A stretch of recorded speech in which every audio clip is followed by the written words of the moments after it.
A very good afternoon to all of you and a very happy Independence Day. Last videos में हम लोगों ने discussion किया था IBPS PO के प्रीलिम्स और मेंस की स्ट्रैटेजी के बारे में जो कि अक्टूबर में एग्ज़ाम प्रपोज्ड है। अभी हम लोग डिस्कस करेंगे bank as a career, how bank as a career and bank में प्रमोशनल के क्या एवेन्यूज़ हैं और हायरार्किकल स्ट्रक्चर क्या है बैंक में, at what interval one gets promotion in bank. तो इसके बारे में हम लोग ब्रीफली थोड़ा डिस्कशन करेंगे। एक और चीज़ है यहाँ पे इम्पॉर्टेंट कि हम लोग यहाँ पे all the public sector banks present in India discuss करेंगे except State Bank of India, क्योंकि स्टेट बैंक में थोड़ा स्केल 1 to 2 का जो प्रमोशन का टाइमिंग है वो डिफर करता है बाकी पब्लिक सेक्टर बैंक से। तो हम लोग मेनली यहाँ पे फोकस करेंगे all the public sector banks in India except State Bank of India. तो first we will see the hierarchical level.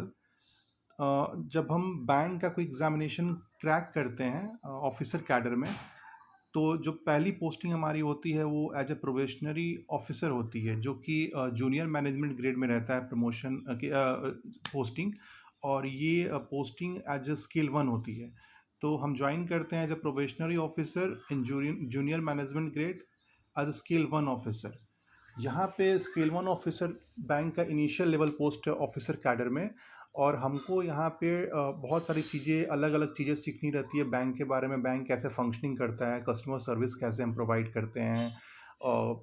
Different different branches में हमारा ट्रांसफ़र होता है ये काम सीखने के लिए कि बैंक में बेसिक्स कैसे आपको सीखना है, कैसे करना है। बेसिकली सर्विस ओरिएंटेड इंडस्ट्री, तो हमको उसको ध्यान में रखते हुए ट्रेन किया जाता है इनिशियल के 2 साल, जो कि हमारा प्रोबेशन पीरियड होता है।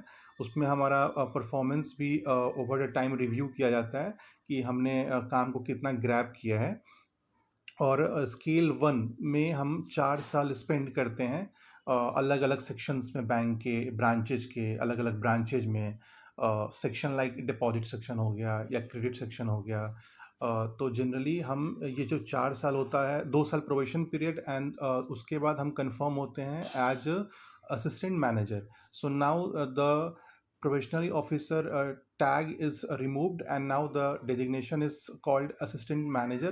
Scale remains the same, scale 1, grade remains the same, junior management grade. तो जब हम 2 साल प्रोबेशन पीरियड हो जाता है, फिर हम 2 साल और हमको काम करना है। तो 4 साल टोटल हमको काम करना है, तो हम एलिजिबल होते हैं प्रमोशन, नेक्स्ट लेवल प्रमोशन के लिए, that is called scale 2 and it is called as a managerial level and the grade is middle management grade.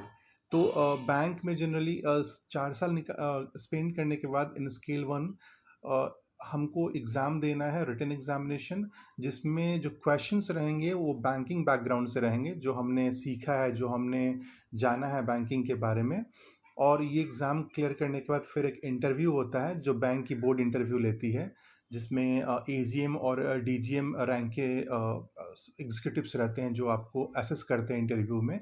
और रिटन और इंटरव्यू के मार्क्स को मिला के फिर मेरिट लिस्ट प्रिपेयर करके आपको स्केल 2 में प्रमोट किया जाता है। तो फिर आप PO में आपने ज्वाइन किया, आप 2 साल के बाद प्रोबेशन के बाद असिस्टेंट मैनेजर बने एंड टोटल 4 साल के बाद आपने प्रमोशनल एग्ज़ाम पास किया, तो आप मैनेजर बनते हैं स्केल 2 में, जो कि मिडिल मैनेजमेंट ग्रेड है। अगेन स्केल 2 में आपको ब्रांच मैनेजर बनाया जा सकता है या कंट्रोलिंग ऑफिस में आपकी पोस्टिंग हो सकती है। फिर आप स्केल 2 में टोटल 3 साल काम करते हैं, तो आप नेक्स्ट प्रमोशन के लिए एलिजिबल होते हैं, जो कि स्केल 3 प्रमोशन है senior management middle management grade में ही। तो टोटल स्केल 2 में आपको 3 साल काम करना है। ये 3 साल आप अलग अलग ब्रांच में काम कर सकते हैं, अलग डिपार्टमेंट क्रेडिट सेक्शन में काम कर सकते हैं, फॉरेक्स सेक्शन में काम कर सकते हैं, कंट्रोलिंग ऑफिस में काम कर सकते हैं। मीन्स आपको अपॉर्चुनिटी दी जाती है अलग अलग वर्टिकल्स, अलग अलग सेगमेंट में एक्सप्लोर करने के लिए।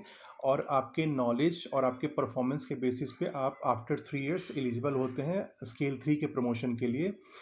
यहाँ पे एक और चीज़ क्लियर करना चाहूँगा कि बैंक में ईच ईयर आपका परफॉर्मेंस भी रिव्यू होता है और आपको एनुअल परफॉर्मेंस रिव्यू होता है और आपको उसके मार्क्स मिलते हैं।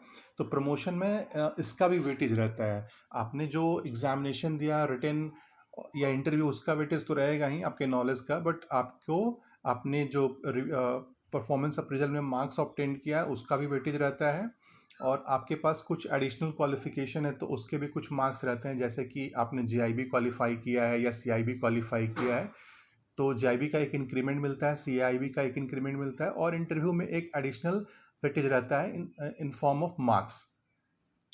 तो ये हो गया आपका। तो अगर आपने स्केल 2 के बाद स्केल 3 के लिए 3 साल के बाद आप अपेयर होते हैं एग्जाम के लिए, तो अगेन आपका रिटन एग्जामिनेशन होता है, and after qualifying the written examination you appear for the interview.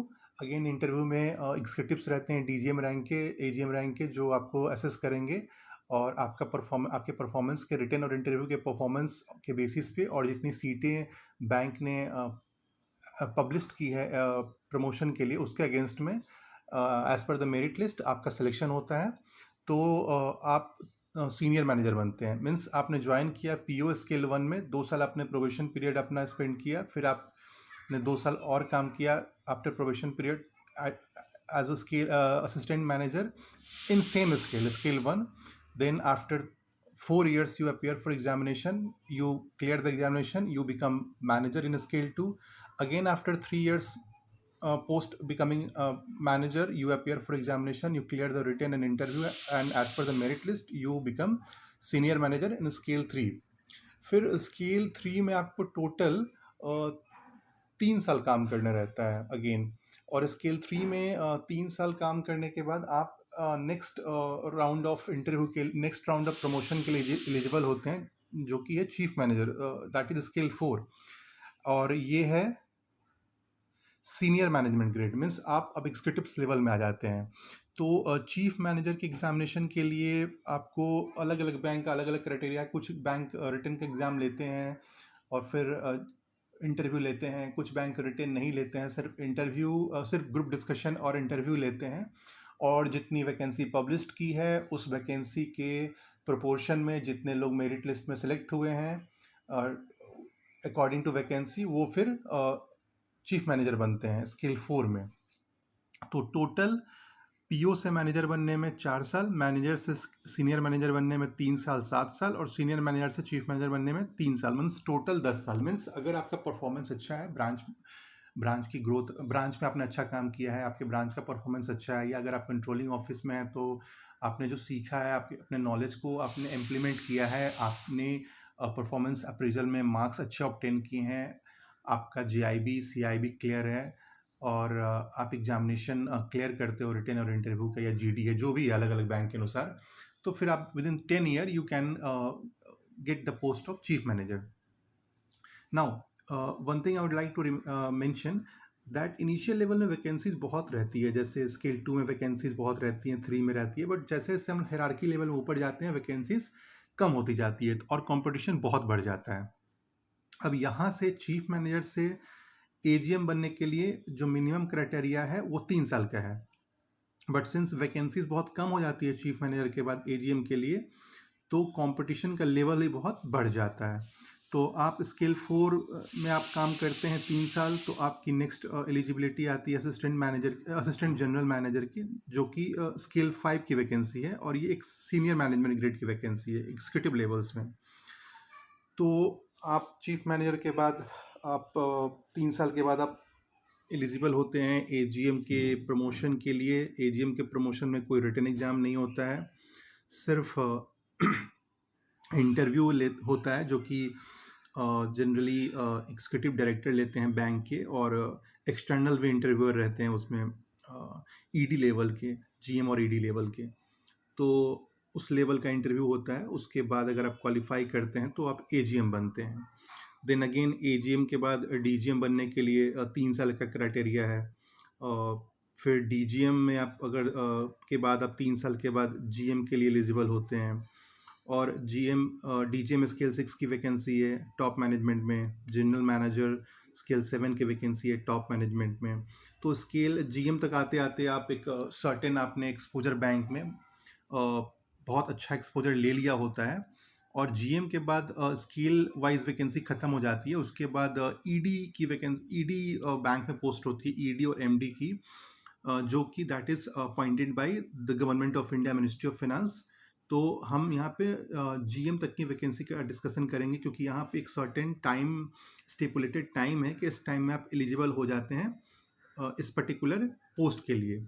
So bank as a career it's a very good option, because यहाँ पे क्या है कि आप एग्जामिनेशन क्रैक करते हैं और आपको इंस्टेंट एक ऐसा एक जॉब मिलता है जहाँ पे आपकी 1 महीने के बाद आपकी सैलरी स्टार्ट हो जाती है. बाकी किसी जॉब में ऐसा नहीं है. बाकी जॉब में ज्वाइनिंग में टाइम लगता है, फिर ट्रेनिंग लंबी चलती है, लेकिन यहाँ पे ट्रेनिंग ऑन द जॉब भी स्टार्ट हो जाती है. कभी कभी ट्रेनिंग होगी 15 से 20 दिन की, फिर आपको ब्रांच अलॉट कर दिया जाएगा और फिर बीच में आपको भी ट्रेनिंग दी जाएगी. तो यहाँ पे इंस्टेंट सक्सेस है. और वैकेंसीज़ भी यहाँ पे ठीक ठाक रहती है बैंक में. इस साल की वैकेंसी बहुत अच्छी है. और every year there is a schedule कि हाँ इस साल भी बैंक की वैकेंसी आनी है, तो हम पहले से प्रिपेयर भी हो सकते हैं. बाकी सेक्टर में क्या है कि बहुत तो ये अनप्रिडिक्टेबल है कि वैकेंसी इस टाइम में आएगी ही, लेकिन बैंकिंग में फिक्स है कि हाँ इस साल में सारे बैंक, इतने बैंक, कम से कम इतने बैंक तो वैकेंसी डिक्लेयर करेंगे, हम प्रिपेयर हो सकते हैं. और कैरियर ऑप्शन बहुत अच्छा है, सैलरी बहुत अच्छी है, पर्क्स बहुत अच्छे हैं. रहने के लिए हम शहरों में एकोमोडेशन अवेलेबल है. बैंक आपको लीज्ड एकोमोडेशन प्रोवाइड करती है, बैंक आपको क्वार्टर्स प्रोवाइड करती है. तो ये एक अच्छा करियर ऑप्शन है. और सबसे बड़ी बात क्या है कि प्रमोशन बहुत ही फास्ट है. ये तो मैं मेरिट लेवल पे बता रहा हूँ प्रमोशन का, एक अलग पैरामीटर पे सीनियरिटी लेवल का, बट वो हम उसके बारे में डिस्कशन नहीं करेंगे. हम यहाँ पे मेरिट लेवल का ही डिस्कशन कर रहे हैं.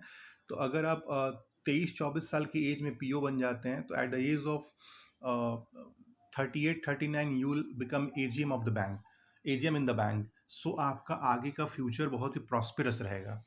तो हम ने डिस्कशन किया अभी हायरार्की लेवल के बारे में, public sector bank, promotional avenues के बारे में, एज अ करियर ऑप्शन के बारे में. हमने पुराने वीडियोस में प्रीलिम्स और मेंस के स्ट्रेटजी के बारे में डिस्कशन किया है.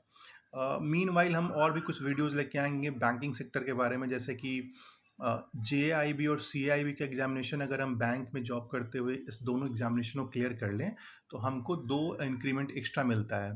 तो इन टोटल अगर हम कैलकुलेट करेंगे इन दोनों इंक्रीमेंट की मॉनेटरी वैल्यू, तो 60 साल जो रिटायरमेंट एज है वहाँ तक हमको एडिशनल 15 से 20 लाख का एवेन्यूज़ हो जाता है. तो इस एग्जामिनेशन के बारे में हम लोग डिस्कशन करेंगे कि इस एग्जामिनेशन का क्या स्कोप है और इससे क्या बेनिफिट है. And till the time, I expect you to all the aspirants to prepare for the forthcoming examination of banking. And I wish you all the very best. See you in the next video. Thank you. Jai Hind.